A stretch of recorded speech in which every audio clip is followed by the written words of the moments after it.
وبركاته. وعليكم السلام ورحمة الله وبركاته. الحمد لله الذي هدانا للإسلام وجعلنا من أمة خير الأنام سيدنا ومولانا محمد سيد الأنام وعلى آله وصحبه مصابيح الظلام. أما بعد، فقد قال صلى الله عليه وآله وصحبه وسلم: حضور مجلس علم خير من صلاة 1000 ركعة وشهود 1000 جنازة وعيادة 1000 مريض. لأن بمجالس العلم تتزكى العقول وتتغذى الأرواح، لتتعرف على نبيها سيد الملاح وتعبد مولاها عبادة ترتاح فيها الأرواح فتزكو العقول وتتحنن القلوب لمولاها بواسطة محبوبه محمد حبيب الله ومصطفاه صلى الله عليه وآله وسلم.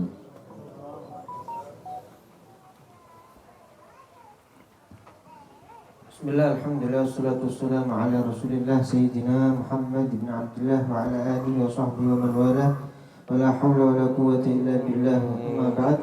Beliau Al-Habib Abdullah bin Abdurrahman Al-Muhdhar mengatakan, segala puji bagi Allah subhanahu wa ta'ala yang telah memberikan kita hidayah untuk Islam dan telah menjadikan kita sebagai umatnya manusia terbaik, yaitu Sayyiduna wa Maulana Muhammad Sayyidul Anam, pemimpin bagi seluruh manusia. Dan salawat salam tercurahkan pula terhadap keluarga dan para sahabatnya yang mana mereka adalah lentera-lentera di kegelapan malam. Nabi SAW bersabda, hudur majlis ilm, menghadiri majlis ilmu itu lebih baik daripada menghadiri jenazah 1000 jenazah, lebih baik daripada menjenguk orang sakit 1000 orang sakit. Kenapa? Karena dengan kita menghadiri majelis ilmu, akal-akal akan menjadi memiliki pemahaman yang tinggi, dan roh-roh akan rindu, roh-roh akan menjadi terikat dengan Allah Subhanahu wa ta'ala, sehingga roh tadi mengenali Nabi Muhammad SAW Sayyidil Milah, sehingga dia dapat beribadah kepada Allah Subhanahu wa ta'ala dalam keadaan rohnya tadi merasa nyaman, rohnya tadi merasa tenang karena beribadah kepada Allah Subhanahu wa ta'ala, Tuhannya. Maka dia akan beribadah dalam keadaan nyaman, dalam keadaan memiliki kenikmatan, kelezatan dalam beribadah dengan perantara Nabi Muhammad SAW. فلا معنى للحياة ولا طعم للحياة إلا بلذة العبودية لله، إلا بالاتصال بحبيب الله ومصطفاه محمد بن عبد الله صلى الله عليه وآله وصحبه وسلم. فلهذا ينبغي لكل واحد أن يكون له ورد من تلاوة القرآن، ورد من ذكر الرحمن، ورد من الصلاة والسلام على حبيب الرحمن محمد صلى الله عليه وآله وصحبه وسلم، القائل: من صلى علي مرة صلى الله عليه بها 10. فإذا صلى عليك مولاك أرسل من الله رحمة سعدت في الدنيا والآخرة. من صلى علي مرة كتب الله له 10 حسنات ومحى عنه 10 سيئات ورفع له 10 درجات.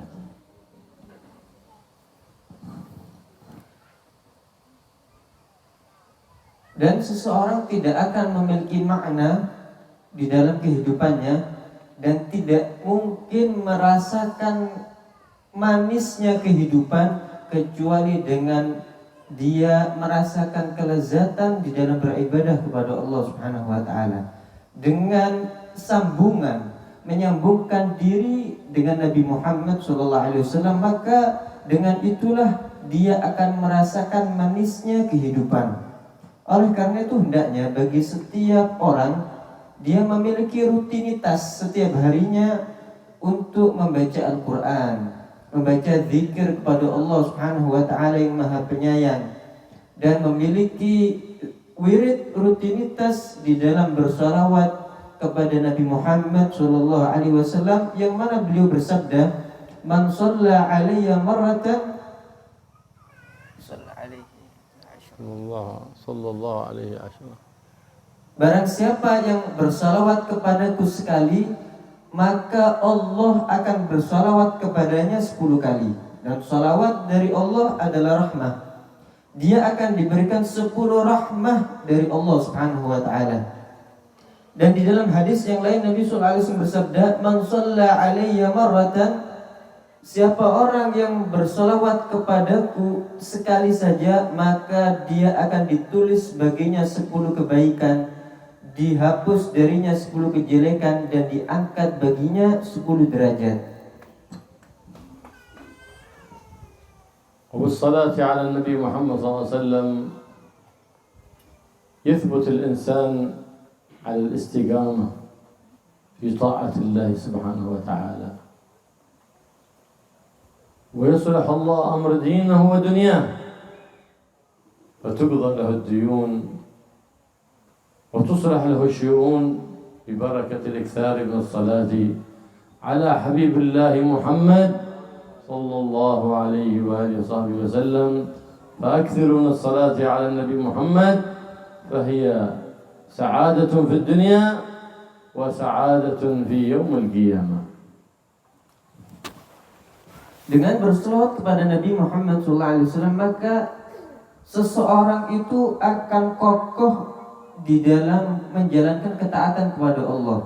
Dia akan selalu istiqamah di dalam menjalankan ibadah dan ketaatan kepada Allah Subhanahu wa taala. Dan dengan salawat kepada Nabi Muhammad SAW, maka Allah akan memperbaiki urusan agama dan urusan dunianya seseorang tadi. Akan dipermudah urusan dunianya, akan dilunasi hutang-hutangnya. Dengan bersalawat kepada Nabi Muhammad, maka dia akan mendapatkan kebahagiaan di dunia dan kebahagiaan di akhirat.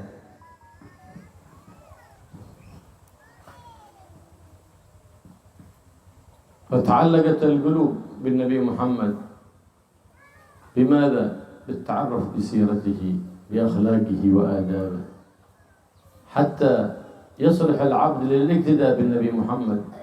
قال الله سبحانه وتعالى: قل إن كنتم تحبون الله فاتبعوني يحببكم الله ويغفر ذنوبكم. فالسلوك في منهج النبي محمد سلوك في طريق الأمان، لأن سيد الآمنين في الدنيا والآخرة الحبيب محمد صلى الله عليه وسلم قد دلنا على خير الدنيا وخير الآخرة.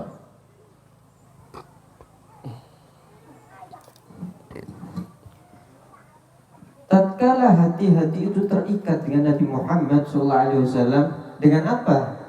Hati manusia terikat dengan Nabi Muhammad SAW dengan kita mengenalkan diri kita dengan Nabi Muhammad, dengan kita membaca syama'ilnya, dengan kita membaca sirahnya, perjalanan hidup, biografinya Nabi Muhammad, dengan kita mengetahui akhlak dan adab Nabi Muhammad SAW. Dengan itulah maka ibadah kita kepada Allah akan menjadi baik. Allah Subhanahu wa taala berfirman di dalam Al-Qur'an, "Qul in kuntum tuhibbunallaha fattabi'uni yuhibbukumullah." katakanlah wahai Muhammad, jika kalian mencintai Allah Subhanahu wa taala, maka ikutilah aku, ikuti Nabi Muhammad sallallahu alaihi wasallam, niscaya Allah akan mencintai kalian. Maka berjalannya kita di jalannya Nabi Muhammad pada manhaj metode yang dibawa oleh Nabi Muhammad itu adalah jalan keamanan. Karena dengan kita menapaki jalan tersebut, di situ Nabi sallallahu alaihi wasallam telah menunjukkan kepada kita jalan yang di situ terdapat kebaikan dunia dan kebaikan akhirat kita. كان الصحابة رضي الله تعالى عنهم من محبتهم في النبي محمد صلى الله عليه وآله وصحبه وسلم يحرصون على اتباعه، يحبون كل ما أحبه النبي محمد صلى الله عليه وسلم. ماذا يحبه من الطعام يحبونه، ماذا يحبه من اللباس يحبونه، ماذا يحبه من الشراب يحبونه. كل ما أحبه الحبيب محمد أحبوه لحب النبي محمد. فكان من حرصهم حتى إذا تفل النبي محمد كل يمد يده لتصيبه تلك التفلة فيمسح بها يديه ويمسح بها بدنه تبركا بآثار النبي محمد صلى الله عليه وآله وسلم. Dahulu para sahabatnya Nabi, karena cintanya mereka kepada Nabi, mereka betul-betul semangat, betul-betul peduli untuk selalu mengikuti Nabi Muhammad SAW. Mereka selalu mencintai, menyukai apa yang disukai oleh Nabi SAW.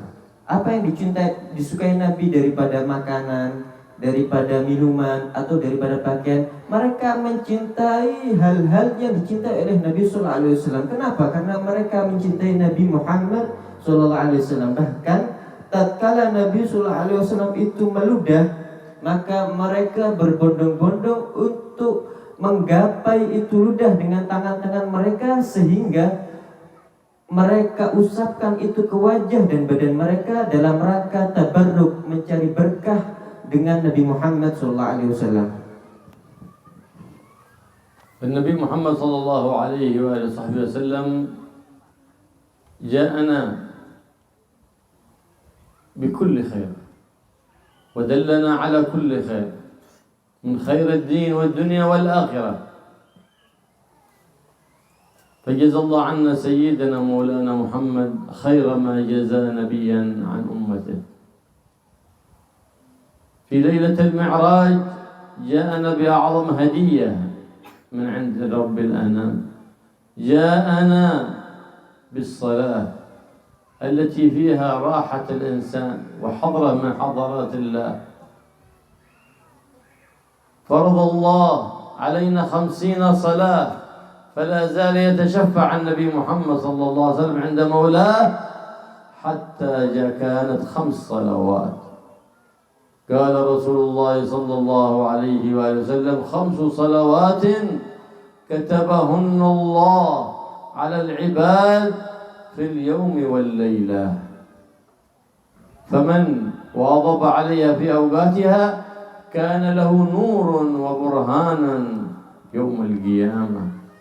فإن العبد أول ما يسأل عن الصلاة، فإن وجدت تامة تمت له سائر أعماله، وإن وجدت ناقصة شدد عليه في الحساب، ومن شدد عليه في الحساب عذب.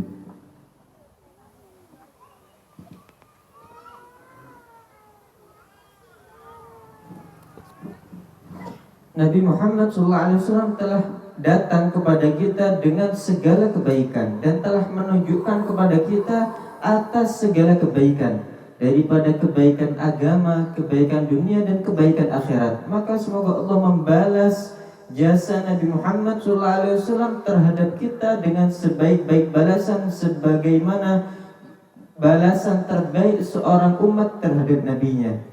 Dahulu tatkala Nabi SAW pada malam Mi'raj, tatkala beliau diangkat oleh Allah SWT di perjalanan Isra dan Mi'raj, beliau datang kepada kita dengan hadiah dari Allah Subhanahu wa taala, dengan paling agungnya hadiah terbaik dari Allah Subhanahu wa taala, yaitu dengan salat 5 waktu. Yaitu dengan kewajiban salat 5 waktu, yang mana salat tersebut adalah kenyamanan bagi seseorang, adalah hiburan bagi seseorang, dan salat tadi adalah hadrah min hadratillah, yaitu suatu tempat tatkala seseorang menghadap kepada Allah Subhanahu wa taala. Dan di awal Nabi sallallahu alaihi wasallam itu diberikan kewajiban sebanyak 50 salawat, 50 salat, sehingga beliau terus-menerus memintakan syafaat kepada Allah Subhanahu wa taala, sehingga itu dikurangi dari bilangan yang 50 menjadi 5 sebagaimana yang kita kerjakan sekarang ini. Nabi sallallahu alaihi wasallam bersabda, "Khamsu salawat", 5 salat yang telah dituliskan oleh Allah Subhanahu wa taala bagi para hamba di hari dan malamnya. Dan di dalam sholat tadi terdapat cahaya dan bukti bagi seseorang yang melaksanakan kewajiban sholat 5 waktu tadi. Dan sholat 5 waktu itu adalah perkara yang pertama kali ditanyakan oleh Allah Subhanahu wa taala kelak di akhiratnya. Jika sholatnya sempurna, maka seluruh amal perbuatannya akan dianggap sempurna oleh Allah Subhanahu wa taala. Akan tapi jika didapati sholatnya tadi itu buruk, sholatnya tadi itu tidak sempurna, maka dia akan disulitkan, dipersulit di dalam hisab. Dan orang yang dipersulit di dalam hisab, dia itu disiksa. Nabi Muhammad sallallahu alaihi wasallam في ليلة المعراج أعطاها الله هديتان عظيمتان. الهدية الأولى الصلوات الخمس، الهدية الثانية أواخر سورة البقرة آمن الرسول إلى آخرها، آيتان عظيمتان من قرأهما في ليلة كفتاه من أذية الإنس وأذية الجان.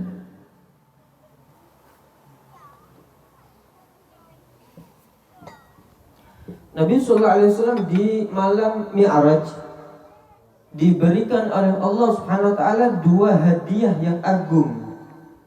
Yang pertama adalah salat 5 waktu, kewajiban salat 5 waktu. Yang kedua, hadiah yang kedua adalah akhir 2 ayat terakhir daripada surat Al-Baqarah, Amanar Rasul sampai akhir surat.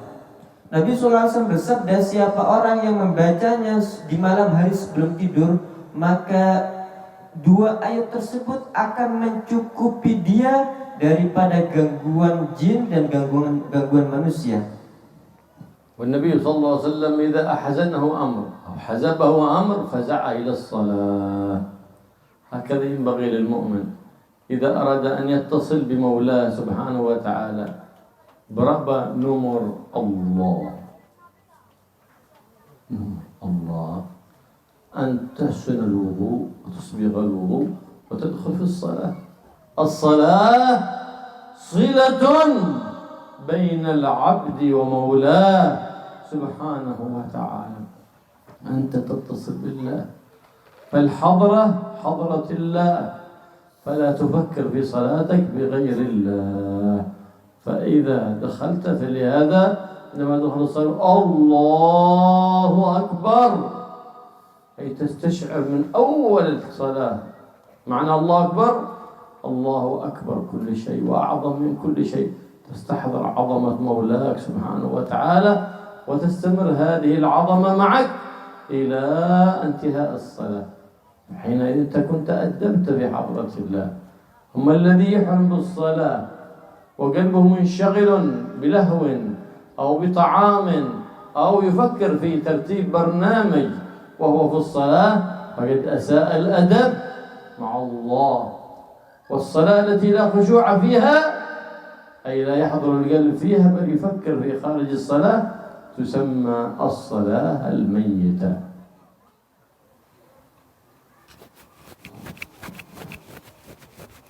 Nabi SAW jika sedang memiliki kesedihan, sedang bersedih, maka beliau langsung sholat, langsung melaksanakan sholat. Dan sholat ini adalah penghubung seorang hamba kepada Allah Subhanahu wa Ta'ala.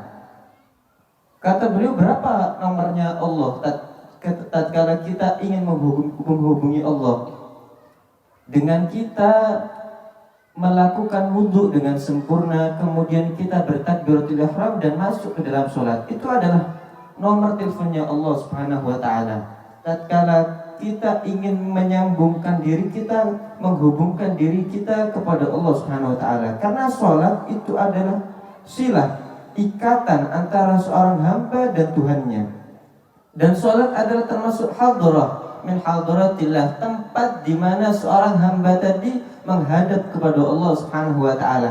Oleh karena itu, janganlah tatkala sholat kita memikirkan hal yang di luar sholat, kita memikirkan selain Allah Subhanahu wa Ta'ala.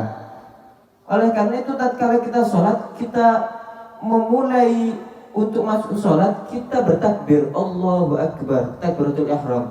Maksudnya kita menghadirkan di dalam hati kita keagungan Allah Subhanahu wa Ta'ala semenjak kita masuk ke dalam sholat. Dan itu kita lanjutkan, kita teruskan, kita merasakan di dalam hati kita pengagungan kepada Allah Subhanahu wa Ta'ala hingga akhir daripada sholat. Maka dengan begitu kita telah beradab kepada Allah Subhanahu wa Ta'ala.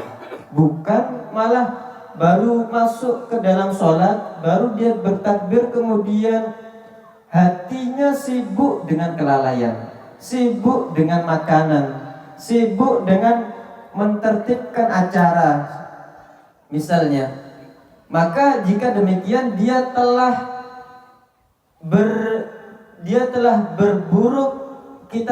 dia telah berperlakuan dulu, dia telah berperlakuan buruk, tidak beradab kepada Allah Subhanahu wa Ta'ala. Dan sholat yang demikian itu dinamakan sholat yang mati, sholat mayyitah, sholat yang mati.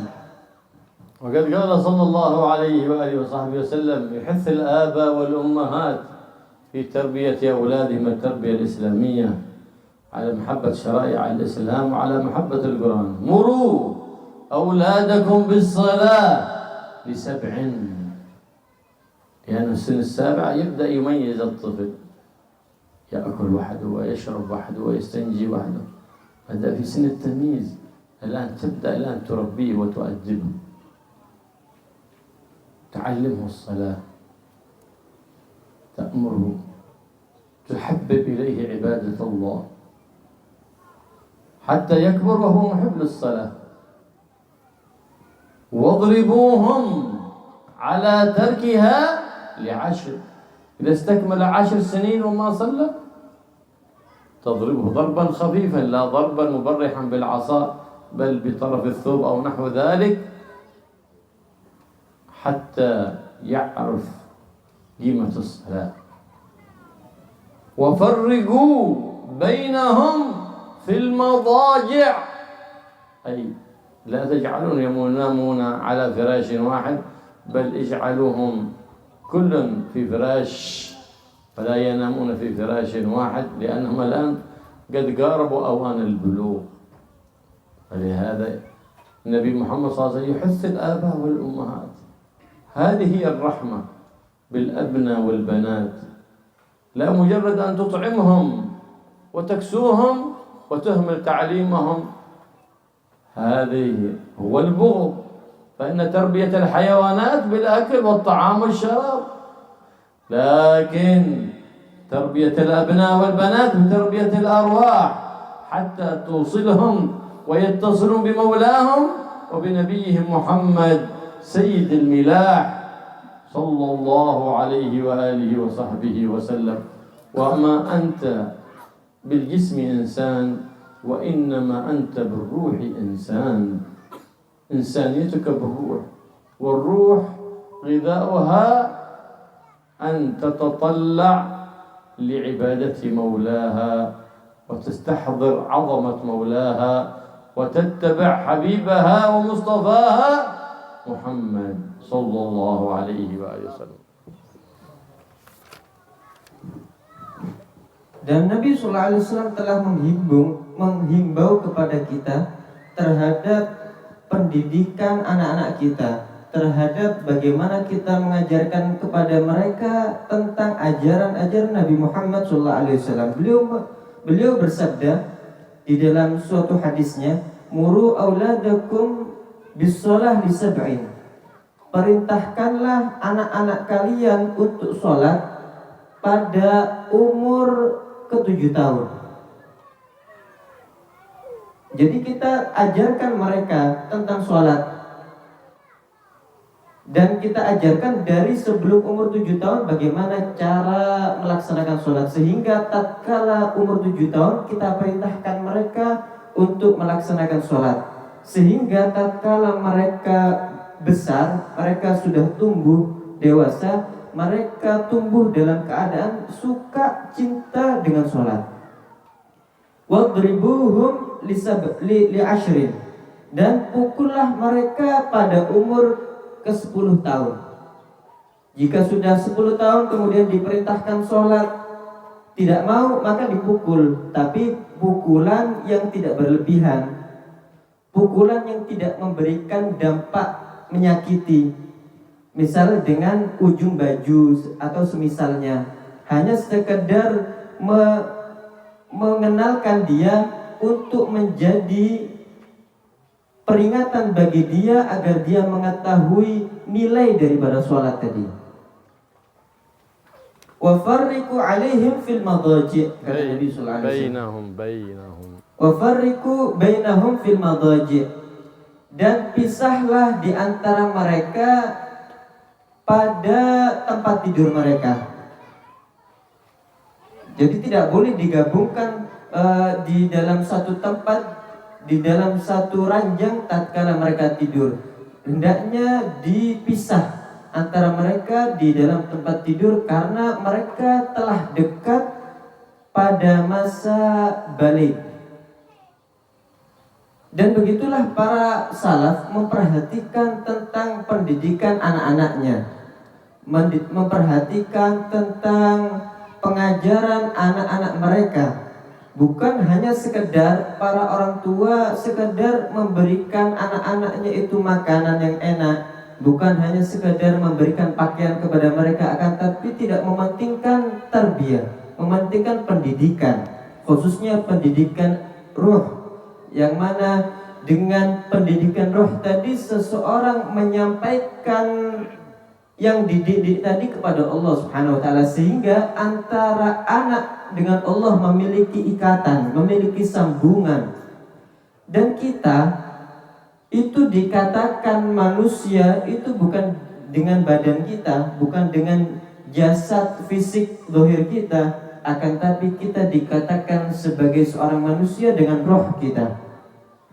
Kapan roh itu benar-benar memiliki terdidik, telah terdidik tatkala seseorang tadi selalu menjalankan ibadah kepada Allah Subhanahu wa taala dengan dia mengikuti Nabi Muhammad sallallahu alaihi wasallam.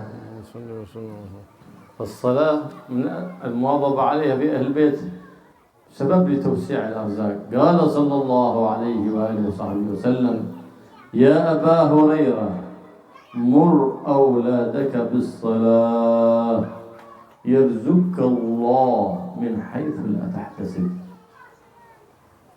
الصلاة سبب في كل خير. علمنا النبي محمد الصلوات وعلمنا صلاة. إذا عندك حاجة تصلي ركعتين سنة قضاء الحاجة، ثم بعد ذلك تحمد الله وتصلي على النبي محمد وتسأل الله حاجتك تقضى بإذن الله.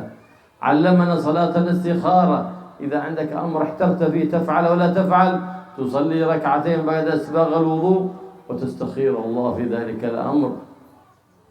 فما خاب من استخار يقول النبي محمد، ولا ندم من استشار.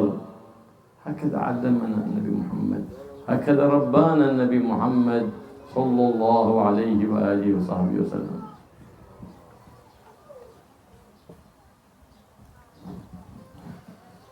Dan sholat itu adalah termasuk sebab luasnya rezeki seseorang, dipermudahnya rezeki seseorang oleh Allah Subhanahu wa taala.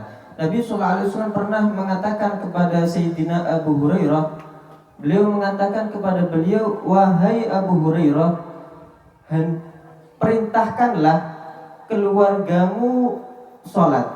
Niscaya Allah akan memberikanmu rezeki dari jalan yang tidak disangka-sangka."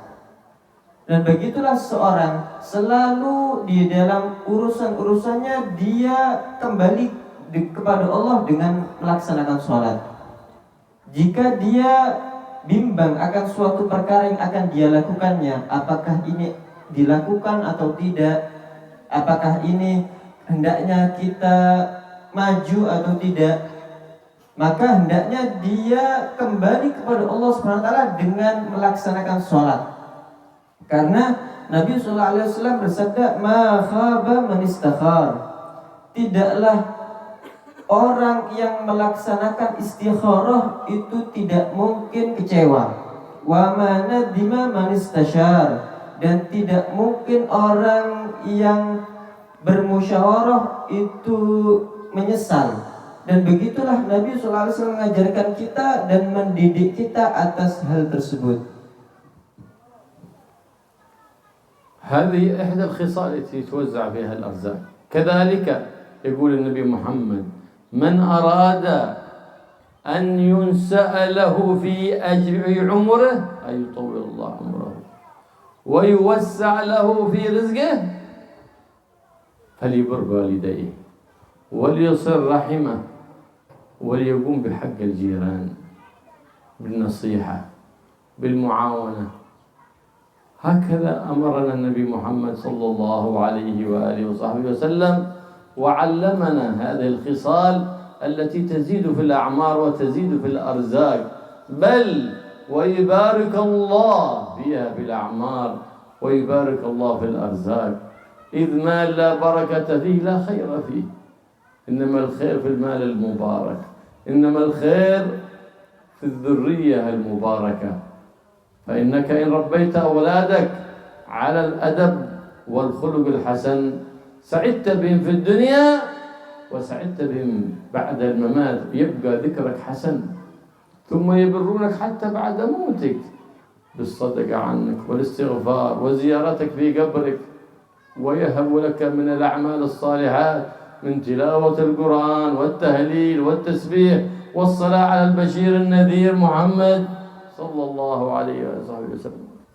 هكذا فانتبه أن تعلمهم إلا عند أهل العقيدة، أهل التقوى، أهل العمل والعمل، لا عند أهل البدع والضلال، فإنهم لا تسعد بهم في الدنيا ولا في الآخرة. يقولون لهم: لا تزوروا موتاكم ولا تقرأوا القرآن عليهم، خلاف عمل السلف الصالح. إذا علمت أولادك القرآن أو تعاليم الإسلام فعلمهم عند أهل السنة والجماعة حتى تحفظ لهم عقيدتهم فيبرونك في حياتك ويبرونك بعد مماتك.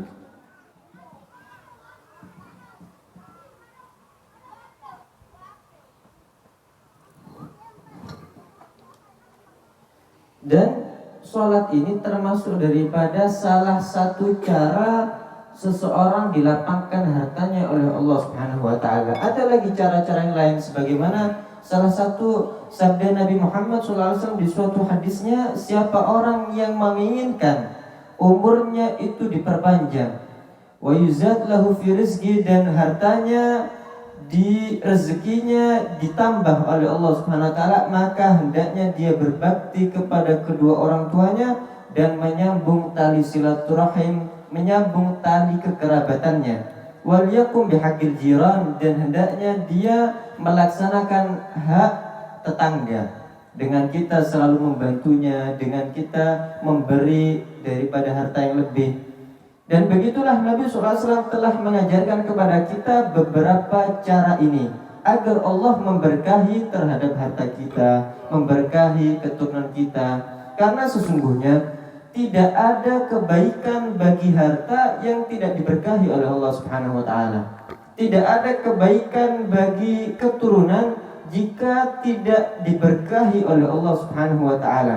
Jika tidak ada keberkahan pada harta ataupun keturunan, maka tidak ada kebaikan bagi mereka. Maka hendaknya kita mendidik anak-anak kita atas adab dan akhlak yang dibawa oleh Nabi Muhammad SAW. Jika kita mendidik mereka dengan beradab, dengan berakhlak, kita akan bahagia di dunia dan bahagia kelak di akhirat. Dan kita akan disebut-sebut dengan penyebutan yang baik setelah kita meninggal. Kenapa? Karena kita telah mendidik anak-anak kita dengan akhlak dan adab yang baik. Bahkan setelah kita meninggal, mereka akan berbakti kepada kita dengan mereka menziarahi kita, dengan mereka bersedekah, pahalanya dikirim kepada kita. Mereka melaksanakan ibadah zikir daripada tasbih ataupun tahlil ataupun bersalawat kepada Nabi Muhammad SAW yang pahalanya itu semua dihadiahkan kepada kita yang telah meninggal dunia. Maka hendaknya kita memasrahkan anak kita untuk diajarkan kepada orang-orang yang memiliki akidah yang benar, memiliki akidah ahlus sunnah wal jamaah. Dan hati-hati jangan sampai kita menaruh anak kita untuk diajar, untuk belajar kepada orang-orang yang memiliki akidah yang keliru, yang mana mereka adalah ahli bid'ah dan orang-orang yang sesat. Yang mana orang-orang tadi yang memiliki akidah yang menyimpang, mereka memerintahkan orang lain agar tidak menziarahi kubur dan tidak menghadiahkan pahala-pahala setelah mereka meninggal. Itu adalah bertentangan dengan amal yang dilakukan oleh salafus saleh, para pendahulu kita yang saleh, yang mana mereka selalu menganjurkan akan bakti kepada kedua orang tua baik selama mereka hidup ataupun tatkala mereka telah meninggal dunia. Sehingga dengan kita mengajarkan adab kepada mereka dan kita memasrahkan anak-anak kita kepada orang yang mana memiliki akidah yang benar, ahlus sunnah wal jamaah, kita menjaga akidah mereka sehingga mereka, anak-anak kita, akan berbakti kepada kita di masa kita hidup ataupun setelah kita meninggal.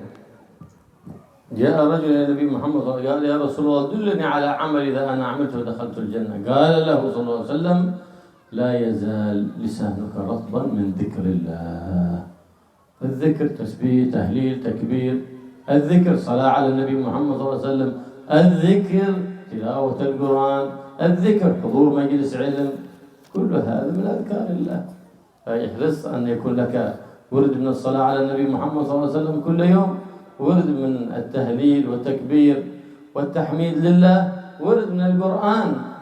إن لم تستطع تقرأ القرآن فلا أقل تكرر الفاتحة، تكرر الإخلاص 3 منها تعدل بالقرآن، 3 من سورة الإخلاص. فالفروض الإخلاص الواحدة بثلث القرآن، سورة الكافرون الواحدة بربع القرآن. احرص على أن تكرر هذه السورة، ومن قرأ كل يوم 100 مرة من سورة الإخلاص يموت على حسن الخاتمة. فحرص على هذه الفضائل حتى إن الدنيا مزرعة الآخرة، فما أردت أن تراه بعد موتك ويؤنسك في قبرك فازرعه في حياتك وأنت في حال صحتك، في حال قوتك، قبل أن يفجأك الموت. فهيئ نفسك للاستعداد للقاء الله سبحانه وتعالى. فالله يطيل الأعمار في طاعة الله ويبارك لنا ولكم في الأوقات والأقوات ويجعلها مصروفة في الطاعات، ويبارك في الأولاد والبنات يجعلهم يعشقون سيرة النبي محمد وينشرون شرع النبي محمد واجعلنا وإياكم من أبر الأبناء بالآباء والأمهات أحياء وأموات.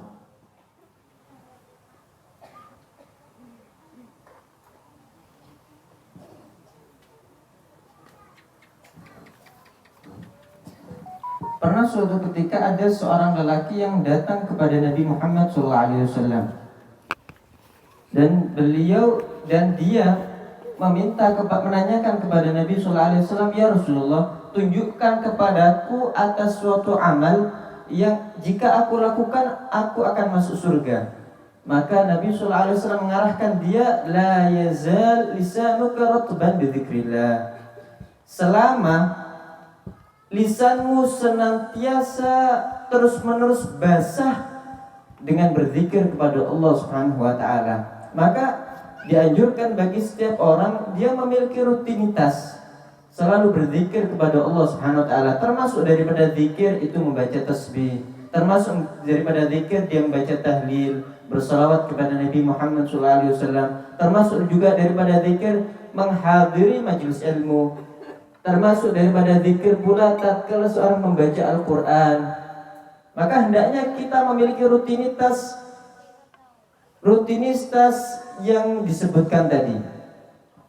Jika kita tidak mampu membaca Al-Quran setiap hari, minimal kita sering-sering mengulangi Al-Fatihah, atau kita sering-sering mengulangi surat Al-Ikhlas, yang mana surat Al-Ikhlas ini menyamai sama setara dengan sepertiga Al-Quran. Jadi tatkala kita membaca 3 kali surat Al-Ikhlas sama dengan kita membaca Al-Quran dari awal hingga akhir.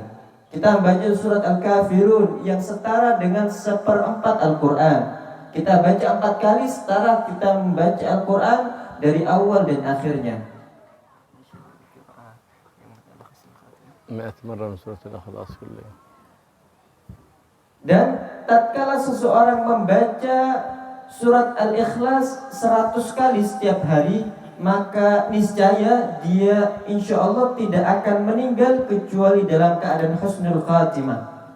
Begitulah seseorang hendaknya dia melakukan amal kebaikan di dunia ini, karena sebagaimana dikabarkan oleh Nabi SAW, dunia itu adalah ladang akhirat.